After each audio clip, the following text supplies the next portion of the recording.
Je me présente, je m'appelle Isabelle Boud, je suis la présidente de l'association Créer comme elle, qui est présente dans 4 départements, dont l'Aube, la Marne, la Haute-Marne et l'Yonne. Et aujourd'hui, nous avons décidé d'aborder la question de l'entrepreneuriat féminin sous l'angle de 2 témoignages, de Stéphanie Zagozda, qui est à l'écran. Bonjour Stéphanie, et de Bonjour. Agathe Guillaume, qui sont pour l'une Bonjour. porteuses de projet et pour l'autre, en fait, qui a déjà créé sa société. Donc je vais leur donner la parole pour se présenter et puis ensuite, bah, je leur poserai des questions pour que vous ayez une meilleure idée de ce qu'est le parcours d'une, créatrice, d'entreprise. Voilà.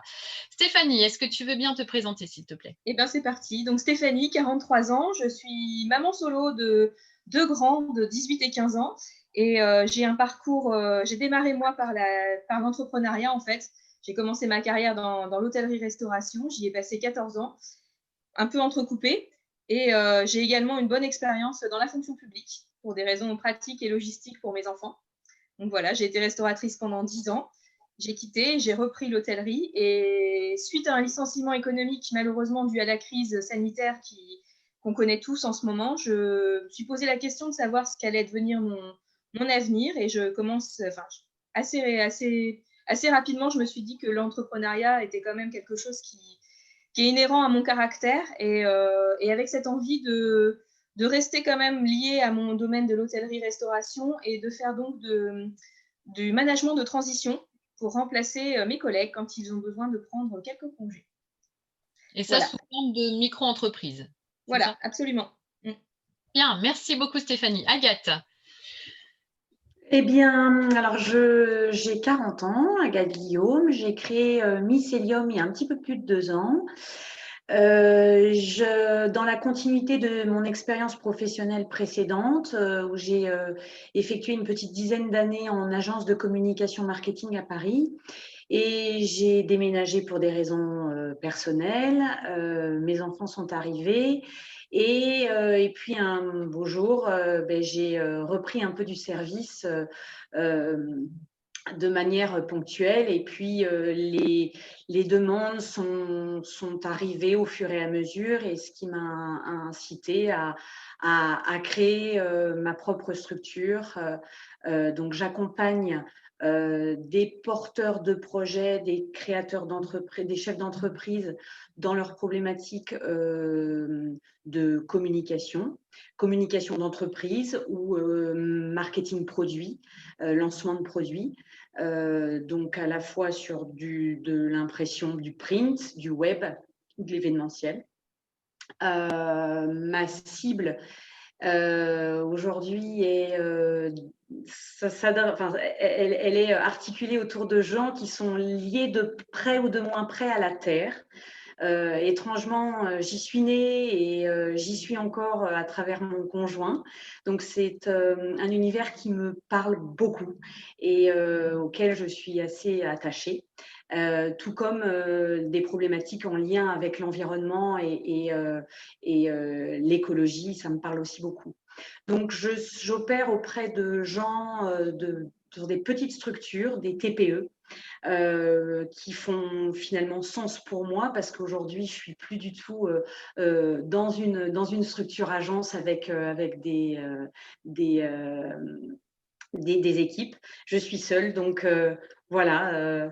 Je crois que je suis en adéquation avec ce que je fais et avec qui sont mes clients. Merci beaucoup, Agathe. Merci à Stéphanie. Alors, je vais poser la première question à Stéphanie, qui donc est en phase de création de son projet, donc son deuxième, puisqu'il y a déjà eu un avant. Et en fait, ce qui m'intéresserait de savoir, c'est ce que tu recherches vraiment dans l'entrepreneuriat. Qu'est-ce que ça apporte, en fait, l'entrepreneuriat pour toi, par rapport au statut de salariat, bien sûr? C'est une manière de gérer sa vie beaucoup plus, alors pas librement parce qu'on a quand même des contraintes, bien sûr, c'est pas un patron, mais autant de patrons que de clients finalement, ou en tout cas de partenaires, mais une façon de beaucoup plus, oui, quand même libre de gérer son emploi du temps, de gérer sa façon de travailler, de gérer sa relation aux autres, sa relation aux clients, sa relation aux partenaires, sa relation à ses salariés éventuellement quand salarié il y a. puisque au restaurant, j'avais des salariés, de ne pas avoir les contraintes de rendu, de compte rendu permanent, d'avoir cette vision globale des choses et d'avoir d'appliquer vraiment sa propre façon de voir les choses et d'être tout simplement. D'accord, et ça, c'est ce que tu as déjà vécu dans ta première expérience? Et c'est pour ça que tu veux y retourner, en fait? Et oui. D'accord, OK. Alors, évidemment, ça n'a pas été un long fleuve tranquille et c'est pour ça que c'est aussi, je pense que des informations qu'attendent beaucoup des personnes qui sont en train de nous regarder ou celles qui peut-être n'osent pas et ont peut-être des peurs. Alors, il faut quand même en parler parce que c'est important. On ne peut pas dire, tout est beau, tout est rose et dans ce parcours, Agathe, ce qui va m'intéresser, c'est que, tu partages avec nous quels sont les obstacles que tu as eu à franchir. Donc, bon, ça, c'est quand on énonce la difficulté et comment tu as pu le franchir? As-tu reçu de l'aide?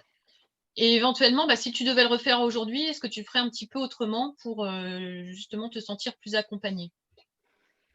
Alors, les obstacles, il y en a eu et il y en a encore. D'accord. Voilà, ce n'est pas un long fleuve tranquille. Je crois qu'aujourd'hui, plus que jamais, rien n'est acquis. Donc, rien n'est acquis. La fidélité est précédée d'un point d'interrogation. Moi, je crois que ce qui a été difficile pour moi, c'était rompre l'isolement. Alors, sur 2 volets. Le premier, d'un point de vue personnel. On est peut-être entouré de sa famille et de ses amis, mais à des moments, on se retrouve quand même seul. On peut se retrouver seul en tout cas.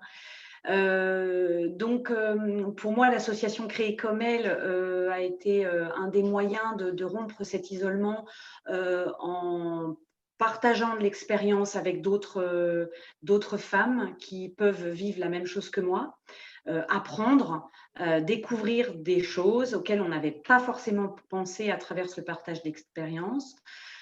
C'est aussi venir se rebooster sa confiance en soi, rebooster sa motivation, parce que parfois toute seule, c'est pas évident, on a des doutes. Donc, c'est une bonne chose de savoir s'entourer personnellement. La deuxième chose, c'est rompre l'isolement d'un point de vue professionnel. Et là, c'est d'aller vers des gens qui peuvent être des relais pour le développement de notre projet, de mon projet en particulier, et qui peuvent m'ouvrir à une cible de manière assez large, assez vaste. Et le deuxième point, après rompre l'isolement, c'est se positionner son offre. Moi, je suis face à de la concurrence. Et donc, c'est pas évident de faire son trou par rapport à cette concurrence. Et c'est de se poser la question, quelle est ma valeur ajoutée? Qu'est-ce que j'apporte de différent? Pas de plus ou pas de moins, mais qu'est-ce que j'apporte de différent par rapport à ce qui existe déjà? Et qu'est-ce que je suis en mesure de porter aussi par rapport à ce marché concurrentiel. Et donc, il n'y a pas parce que je sais que parfois, il y a un mythe qui circule que c'est compliqué en France de créer une entreprise en termes administratifs et cetera. C'est pas du tout un point dont tu as parlé. Est-ce que pour toi, la phase administrative, ça a été quelque chose de compliqué? Alors, moi, je fais du conseil, j'ai rien, voilà, donc ça reste assez simple dans les démarches administratives, puisque j'ai créé ma micro-entreprise assez rapidement, j'avoue, ça a été une histoire de quelques clics, et c'est tout finalement ce dont j'avais besoin pour facturer et pour être reconnue de manière administrative, c'était tout. Oui, ça a été très simple de ce point de vue-là, pour moi en tout cas. D'accord. Est-ce que tu as eu recours, aux différents services, de la CCI ou pour ceux qui sont artisans, de la chambre des métiers? Non, tu as fait ça toute seule, J'ai en fait 2 ça clics toute sur seule. internet? J'ai fait D'accord. ça toute seule parce que j'avais ma première facture et je me dis mince, comment je vais faire pour facturer? J'ai rien du tout. Et j'y suis allée comme ça très rapidement. Et j'y suis jamais revenue d'ailleurs, ce qui est plutôt confortable. Alors, dans ce que tu dis, il y a aussi le fait que, bon, tu as parlé de problématiques de motivation, qu'il est parfois difficile quand on est seul d'arriver à se motiver. En l'occurrence, là, la nécessité faisant loi, tu as trouvé les moyens de créer ta société parce que tu avais déjà une prestation, une facture, quoi. Oui, c'est ça. Parfois, ça aide. Les événements extérieurs nous forcent un peu. C'est-à-dire que j'ai été un petit peu acculée et voilà, il a fallu que je rebondisse assez, assez rapidement pour faire face. Ok. Je vais me tourner maintenant vers Stéphanie. Enfin, c'est une façon de parler puisqu'on est sur un écran plat, donc je ne peux pas me tourner. Si je me tourne, je verrai le mur. Stéphanie, toi, à ton avis, tu auras besoin de quoi pour réussir dans cette nouvelle entreprise en sachant justement que tu as eu déjà la première expérience? Est-ce que tu as déjà réfléchi à ça et qu'est-ce que tu vas mettre en place pour, voilà, pour que tu réussisses bien dans cette nouvelle entreprise? Alors oui, moi j'ai cette chance d'avoir déjà un petit passif et quelques années de recul, en tout cas par rapport à tout ça. J'ai la sensation que, enfin, je me suis installée en l'an 2000, pour le restaurant. Bon, c'était une structure un peu plus importante qu'une auto-entreprise puisqu'il y avait un fonds de commerce, etc. Des frais un peu plus importants aussi. J'étais associée avec mon ex-mari, donc voilà, toute une structure un petit peu plus importante qu'une auto-entreprise. Mais j'ai quand même le sentiment que les choses se sont largement simplifiées et que les administrations sont beaucoup plus à l'écoute aussi par rapport à tout ça. J'ai aussi commencé à aller faire quelques clics sur les sites de l'auto-entrepreneuriat.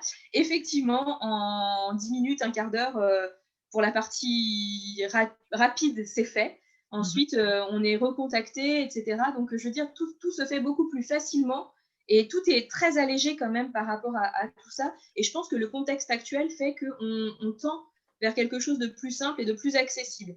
Ce qui est difficile aujourd'hui en tant qu'auto-entrepreneur, ou en tout cas quand on veut se lancer dans une entreprise, c'est aussi de bien cibler son activité, ce qu'on veut faire, et de bien avoir à cœur de savoir très précisément et concrètement là où on va. C'est bien joli de vouloir créer une entreprise, le statut d'entrepreneur est assez chouette à vivre.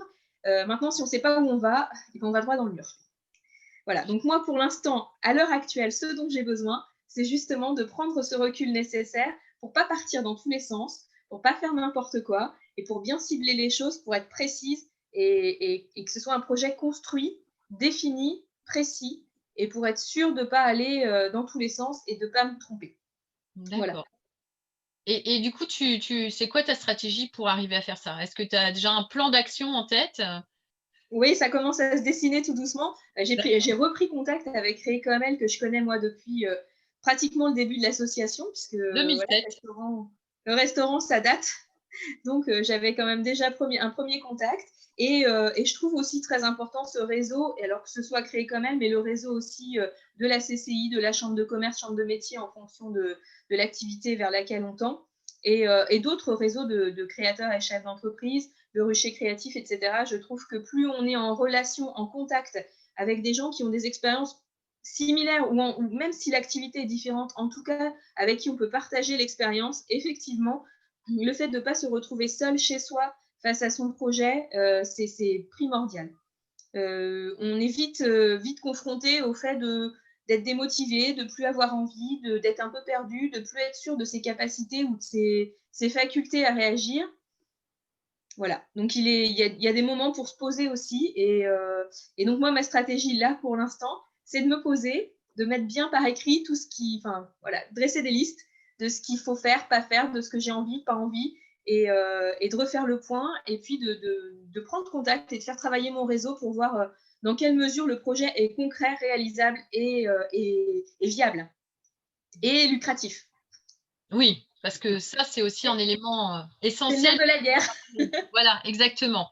Et que peut-être, on va venir plus tard à cette problématique. Est-ce que c'est différent pour les femmes ou pour les hommes? Parce que voilà, c'est un peu quand même le sujet, puisqu'on est une association vraiment dédiée aux femmes et par rapport à notre mode de fonctionnement. Mais souvent, certaines sont dans une démarche de je veux faire quelque chose, comme tu disais, Agathe, hein, d'être en cohérence avec mes valeurs, avec ce qui compte profondément pour moi.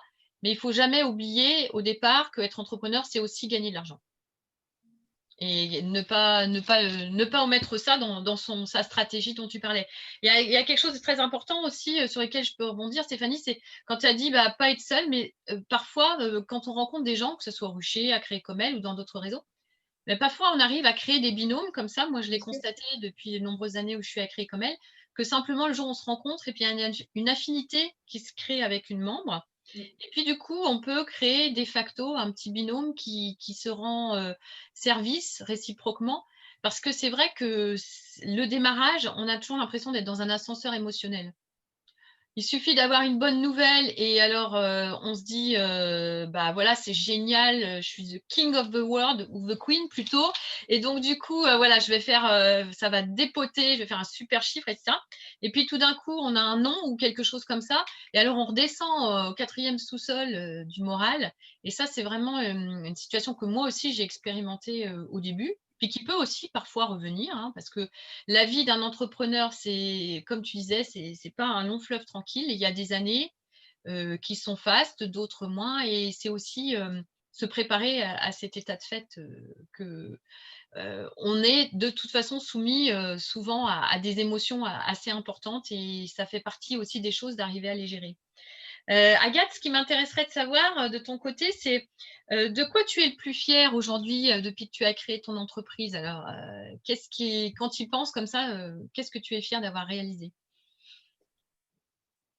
Alors, d'un point de vue émotionnel, je rebondis sur ce que tu dis. C'est l'authenticité. L'authenticité d'abord avec moi-même. C'est-à-dire que je peux être pleinement moi dans ce que j'ai créé et créer une relation vraiment authentique avec mon client. Et pour moi, ça, c'est primordial. C'est primordial parce que moi, ça me procure un sentiment de légèreté et de liberté et d'épanouissement, en fait. Donc, je pense que quand on le vit, on le véhicule, on le porte. Et c'est porteur pour après.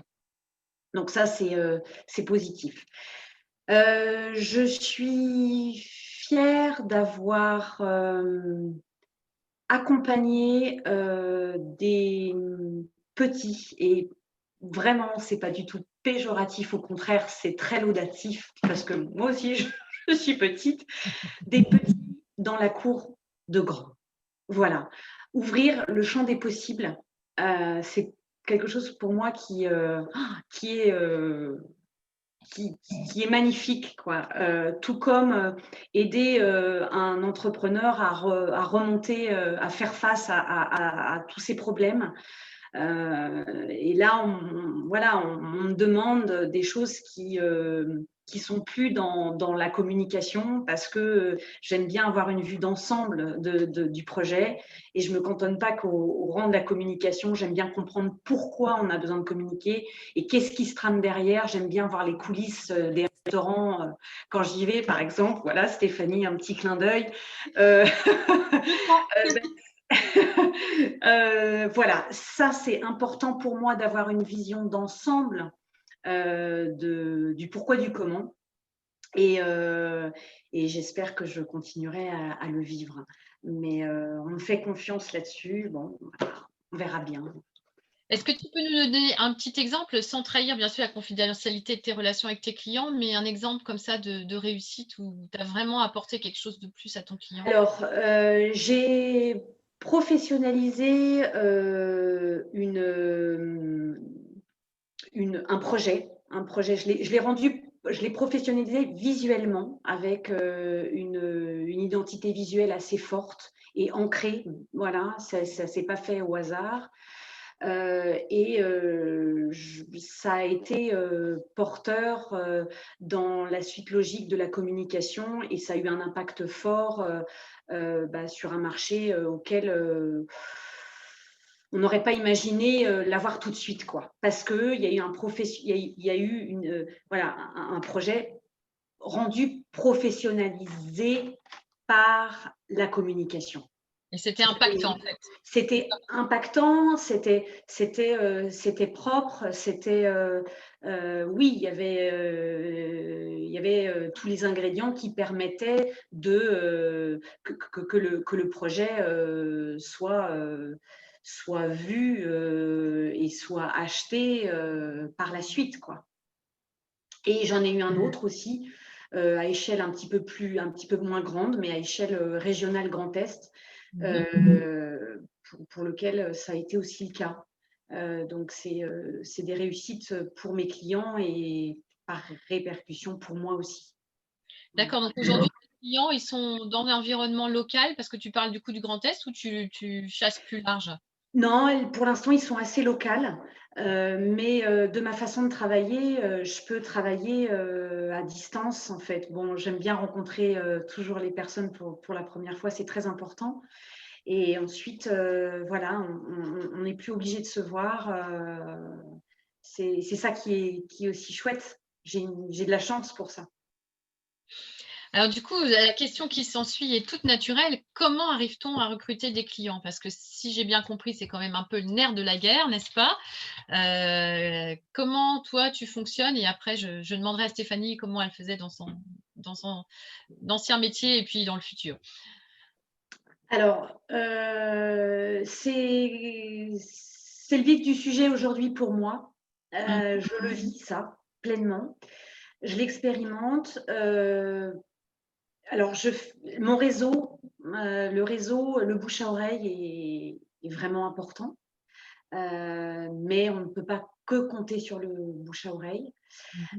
Donc, c'est de s'entourer de personnes clés qui ont un lien direct avec, par exemple, ma cible. Voilà. Donc, ça prend du temps parce qu'il faut faire mûrir les projets, voir comment moi je peux intervenir. Mais sont des personnes clés ou des entreprises clés qui sont en lien direct avec ma cible. Donc tu parles apporteur d'affaires, prospecteur ou enfin qu'est-ce que tu entends par, Ce sont des relais. Alors, ça peut être pour moi, ça peut être un des cabinets prescripteur en comptables. fait? Comment? Un prescripteur, Prescripteur. ouais. Donc ça peut être par exemple je t'ai interrompu, excuse-moi. Ça peut être un cabinet comptable, une chambre d'agriculture, ça peut être une association, ça peut être des partenaires de mes potentiels prospects, voilà, des partenaires directs. Donc, il y a plein de gens auxquels on ne pense pas forcément tout de suite, mais qui peuvent appuyer ce que je vends et ce que j'offre et ce que voilà. D'accord. Pour, poser une question directe, est-ce que tu as recours aux outils digitaux, aussi pour recruter tes clients aujourd'hui? Alors, je suis en cours. C'est D'accord. c'est en cours. On dit que les cordonniers sont les plus mal chaussés. Oui, en fait, ton métier, c'est pas le digital non plus, toi, c'est la communication. Non, c'est pas le digital, mais c'est un des canaux qui est essentiel aujourd'hui. Donc, c'est en cours, oui, oui. Création de site et puis ensuite les réseaux sociaux, évidemment. Bah, ça va me permettre en fait, de rebondir avec, Stéphanie. Est-ce que à la fois en tant que restauratrice avant et maintenant, ton projet dans l'hôtellerie, c'est un point important les réseaux sociaux ou alors les outils digitaux de recrutement? Alors, Ou encore une fois, il y a 20 ans en arrière, les réseaux sociaux, on en parlait beaucoup moins. ça n'existait Voilà. pas? Moi, j'avais un resto qui était en race campagne, donc c'était le meilleur réseau social, c'était le bouche à oreille, c'est d'avoir une réputation calée, de ne pas faire d'erreur, ou en tout cas d'essayer d'en faire le moins possible. Et effectivement, le bouche à oreille fonctionne encore très très bien aujourd'hui, que ce soit virtuel ou réel. Encore une fois, la crise actuelle fait que le réel a perdu un petit peu, on a perdu un petit peu en communication réelle. Donc effectivement, le virtuel prend beaucoup de place aujourd'hui. Les choses se sont installées aussi gentiment. Pour l'avenir, si toutefois je conforte mon projet dans ce projet de remplacement d'hôtelier, il y a des plateformes qui existent, qui sont déjà existantes, et on se positionne pour faire de la prospection. Alors, ça n'empêche pas de continuer à avoir un très bon relationnel personnel, mais aussi de fonctionner grâce à des plateformes qui sont déjà existantes et de se positionner tout simplement comme chez un recruteur classique et traditionnel. Donc là, en fait, tu vas systématiquement passer par du digital, en quelque sorte.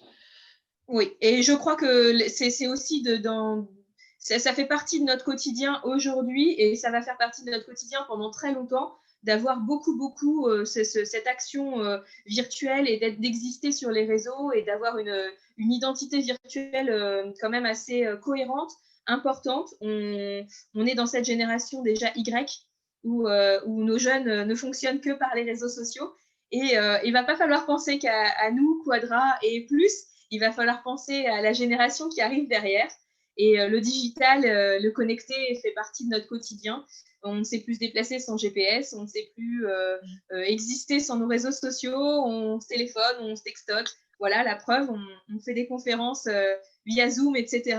Le confinement nous a exercé et entraîné encore plus à tout ça. Je pense que ça devient quelque chose de normé, de normal. Mais pourquoi pas? Enfin, voilà, il faut juste reprendre des habitudes, et puis à nous aussi de nous adapter à ce schéma. Je trouve qu'il y a quand même un côté très pratique à tout ça, où je parle d'agenda partagé, je parle de toutes ces choses sur lesquelles on peut échanger très rapidement, très facilement, tous ces réseaux, WhatsApp, Facebook, LinkedIn, etc., qui sont vraiment des réseaux qui sont d'appui important.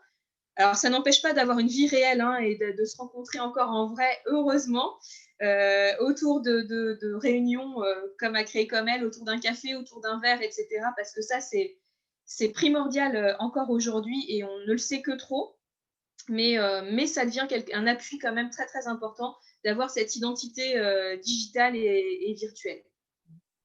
En fait, je pense qu'aujourd'hui, l'équilibre, il va être entre les deux. Oui. De toute façon, ce qui s'est passé ces derniers mois, on entend bien que oui, télétravail, mais pas que. Hier, je travaillais avec des étudiants et ils m'ont dit, voilà, les cours en visio, heureusement que vous êtes là en face, on n'en peut plus à un moment donné. Donc, il y a aussi une nécessité d'être dans le contact, et c'est ce que vous avez dit toutes les deux, en fait. C'est à la fois le bouche à oreille, donc le fait que les gens rencontrent d'autres gens, ils parlent, et le fait de se rencontrer, de faire ensemble, et puis s'appuyer sur ces outils, en fait, digitaux pour compléter la gamme, mais pas que, en fait. Tout à fait. C'est vraiment comme une forme d'éventail. Ça me démultiplie cette possibilité. Je rejoins ce que disait Agathe. Alors, avec mon resto de campagne, où effectivement on touchait un petit panel très local, et aujourd'hui on a la possibilité de communiquer à grande échelle et de se faire connaître, et de pouvoir communiquer avec beaucoup plus de gens, et de toucher un panel beaucoup plus important très rapidement, très facilement.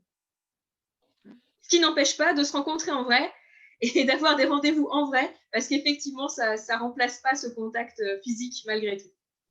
Alors, nous avons une de nos participantes, une personne qui suit la conférence, qui nous dit, Emeline de son prénom, qui nous dit, avec le mot virtuel, on a l'impression que ce n'est pas réel. Le numérique permet de concrétiser autrement. Oui, on va peut-être utiliser abusivement le terme virtuel. Merci, Emeline, de ce commentaire.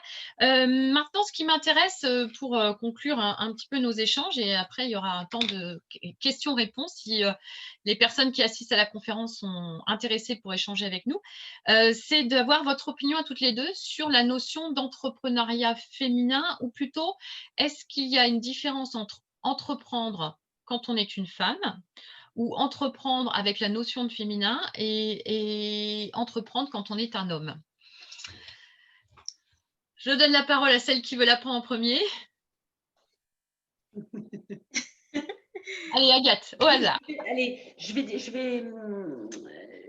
vais dire quelque chose que j'ai échangé avec une membre de Créer comme elle, justement.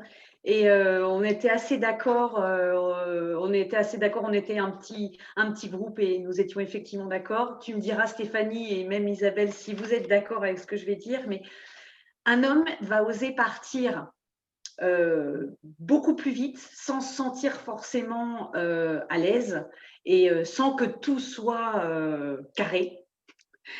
Il ne va pas avoir d'état d'âme, il va y aller, alors qu'une femme, elle a besoin de se sentir prête pour y aller. Et donc, ce qui veut dire prête, ça veut dire elle est dans la maîtrise, tout est carré, et ensuite on y va.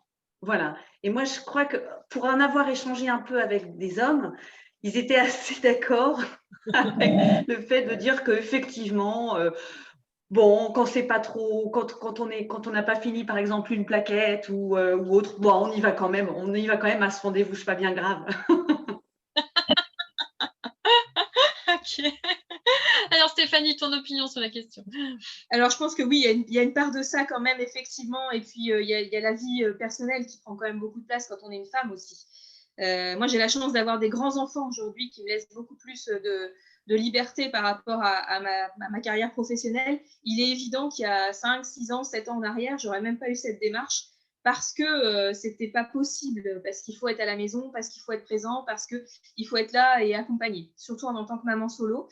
Et puis, il y a autre chose aussi, je pense qu'on a aussi intrinsèquement en tant que femme, c'est qu'on a quand même à même de mettre l'humain et de mettre l'autre aussi en valeur. Alors, auto-entrepreneur, mais je vais parler à plus grande échelle au niveau des entreprises en général et au niveau du management. Je pense qu'une femme va être beaucoup plus dans l'empathie. Alors, même si j'aime pas tellement le terme d'empathie, mais en tout cas, on va savoir peut-être plus valoriser les gens qui nous entourent, alors que ce soit les partenaires ou le monde associatif qui va nous entourer, mais nos clients, nos collaborateurs, nos clients et enfin, tout ce réseau qui se trouve autour de l'entreprise, je pense qu'une femme va avoir vraiment à même d'un certain bien-être et du bien-être au travail aussi. Et ça reste, en tout cas pour moi, ça fait partie de mes priorités. Et pour avoir un environnement assez large, je pense que c'est assez concret quand même. C'est important de partager, c'est important de mettre les autres aussi en valeur et de ne pas être tout seul. Et au-delà d'avoir de l'esprit de compétition et d'avoir envie de réussir dans ces projets, on ne va pas le faire à n'importe quel prix et en écrasant ce qui va passer autour de nous et en voulant être à tout prix vainqueur. Et voilà. Ah, carrément, le mythe du guerrier, alors. Ouais, il y a quand même un petit peu ça quand même. Moi, je suis d'accord avec tout ce que vous avez dit et en fait, c'est aussi beaucoup les discussions que nous avons avec tous nos partenaires financiers, nos partenaires avec qui on travaille tout au long de l'année, l'association et même des grandes entreprises et où il y a aussi beaucoup de réseaux de femmes. Et il y a aussi ce côté ambition. C'est-à-dire qu'il y a le côté carré dont tu parlais, Agathe, où on ne va pas y aller tant que ce n'est pas carré. Mais il y a aussi le fait d'avoir confiance en soi. Et la notion de nous, on aura besoin de se réassurer peut-être plus, donc que ça soit carré ou se réassurer d'une autre façon, alors que les garçons, voilà, les appeler les garçons, hein, c'est plus rigolo. Les garçons, en fait, c'est comme si sur le berceau, leur maman, elle leur avait donné un truc que nous, on n'a pas. C'est une confiance en soi beaucoup plus développée que la nôtre. Et voilà, c'est ce que dit Emeline à tous les participants. Notre thématique de cette année, en fait, c'était oser voir grand, parce que c'est aussi un travail sur lequel on est tout le temps avec notre association, d'amener nos membres vers plus d'ambition. Alors, ça nous satisfait pour certaines d'entre nous d'être seules, indépendantes, autonomes. Et puis, en même temps, il y en a peut-être parmi nous qui aimeraient avoir 1, 2 salariés, grandir. Et ça, c'est important aussi qu'on accompagne nos membres, en tout cas pour nous, pour créer comme elles, dans cette logique, mais aussi, pourquoi pas, nos filles. Donc, peut-être que dès le début, dans l'éducation, il y a cette notion, vas-y, fais-toi confiance, prends le risque, fonce, tu verras bien. Et je pense que dans l'entrepreneuriat en général, il y a aussi cette notion, la prise de risque, qui de toute façon, à un moment donné, elle est là, ne serait-ce que le fait d'avoir osé. Parfois, on fait des thématiques sur Sens où on a un partenariat avec un dispositif qui s'appelle La Fabrique à entreprendre, qui est cofinancé par beaucoup d'organismes. On avait un atelier où, au démarrage, c'est est-ce que je vais oser franchir le pas, me lancer? Et parce que parfois, parce que si on y réfléchit bien, peut-être qu'on ne se lancerait jamais en fait. Mais c'est aussi avoir cette impulsion, être dans le mouvement Et on prend le risque. Et puis aussi avoir assez confiance en soi pour se dire, si ça ne marche pas, je retomberai de toute façon toujours sur mes pattes. Donc ça, c'est ce que nous, en tout cas, on essaye d'apporter dans notre collectif, avec le partage, le soutien mutuel. Et quand voilà, on parlait d'ascenseur émotionnel, quand il y en a une qui est en bas au 4e sous-sol, d'essayer de remonter dans les étages par les échanges, les rencontres qu'on peut faire aussi, mais on se rencontre dans le cadre de l'association. Mais à partir du moment où on a créé un lien, bien sûr, on peut se rencontrer à l'extérieur et créer rompre cet isolement dont tu parlais, Agathe. Puis j'allais ajouter aussi, Isabelle, si tu me permets, le fait que quand on est sur le chemin de l'entrepreneuriat, on affûte nos outils, quoi, au fur et à mesure des expériences qu'on vit. Et je crois qu'il ne faut pas perdre de vue ça. C'est-à-dire que hier, oui, ça ne s'est pas passé comme j'aurais voulu que ça se passe, mais aujourd'hui, force de l'expérience que j'ai eue, je peux entrevoir le fait que ça puisse se passer différemment et que ça va se passer différemment. Alors, ce ne sera peut-être pas la perfection, mais en tout cas, voilà, on avance progressivement. C'est ça aussi, c'est de se dire que c'est d'affûter en permanence ces outils. Je suis tout à fait d'accord. Oui. Et c'est ça qui est excitant dans ce qu'on fait. C'est-à-dire qu'on n'est pas dans… c'est tous les jours, c'est une aventure. Et puis, tous les jours, on a l'impression de progresser. Parce que ce que tu disais, avant, on faisait d'une certaine façon. On s'est rendu compte que là, c'était mieux. On a vu les autres faire. Et en fait, il y a des jours, c'est difficile. Mais quand on est dans une phase où on avance, on progresse, c'est fun aussi quand même d'avoir son entreprise. Et il y a aussi la notion, c'est pour ça que j'ai posé la question sur la fierté. Il y a la notion de ce qu'on a réalisé. Peut-être que quand on le fait dans le cadre du salariat pour une entreprise où c'est plus noyé, alors que là, on le fait pour nous, on est beaucoup plus fiers de ce qu'on a fait et du chemin qu'on parcourt tous les jours, en fait, et qu'on a parcouru. Stéphanie, est-ce que tu veux ajouter quelque chose ? On va arrêter là nos échanges et puis donner la parole à celles qui ont envie de poser des questions, peut-être. Écoute, je pense que ça a été bien complet déjà. D'accord. Un petit mot peut-être de conclusion de ton côté pour tes perspectives ou voilà ton plan d'action à toi peut-être. Qu'est-ce qui vient pour les jours prochains pour toi peut-être moi, je suis en formation en management agile et connecté, donc qui peut rentrer dans le cadre d'un projet salariat ou aussi dans le cadre d'une entreprise à venir. Donc voilà, je m'accorde un petit peu de délai, quelques semaines, quelques mois de réflexion supplémentaire. Comme je t'avais expliqué au téléphone, l'année a été un petit peu compliquée. Cette expérience du licenciement économique est assez violente. Je connaissais pas, voilà, je sais ce que c'est aujourd'hui. C'est violent, ça arrive comme ça du jour au lendemain, ça tombe sur le coin des oreilles, on ne sait pas comment, pourquoi si. Mais voilà, ça nous tombe quand même assez violemment dessus. Je me rends compte que comme tout, il faut passer par une période de deuil et de reconstruction. Donc les idées sont là, l'envie est là. Peut-être qu'un petit peu de recul, c'est pas mal. Cette formation tombe juste à point, donc ça va me permettre le temps de réfléchir, de me poser et justement peut-être de découvrir d'autres choses et d'envisager en tout cas une façon de manager, de diriger et de pouvoir apporter un conseil et un avis encore plus aguerri par rapport à une future entreprise. Eh bien, écoute, bonne formation et puis Merci. bonne continuation à toi. Agathe, un petit mot de ta part pour conclure, des projets peut-être ou un élan pour cette notion de dynamique.